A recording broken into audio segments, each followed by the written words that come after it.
សន្សំណាស់ទំរំតែបានមកចំនួនប៉ុណ្ណឹងមិនតិចអន្លង់ទេថ្ងៃនេះមកបង្ហាញឲ្យបងប្អូនបានស្គាល់របស់កម្ររបស់ពិសេសនេះជាប្រភេទអង្កាំទឹកមាសជាគ្រឿងលម្អដែលពួកគាត់ពេញនិយមណាស់ក្នុងសម័យកាលនោះមាសពេជ្រប្រៀបដូចលំអងធូលីអញ្ចឹងពិសេសត្រង់ណានេះក្រប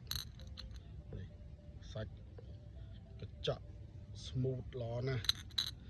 នេះពីរតង់ណាពីរតង់ដល់នេះ3តង់បាទមិនមែនបិទកាយទេបងប្អូននេះគឺមកសំណុំពីស៊ូនីមកអញ្ចឹងបែបហ្នឹង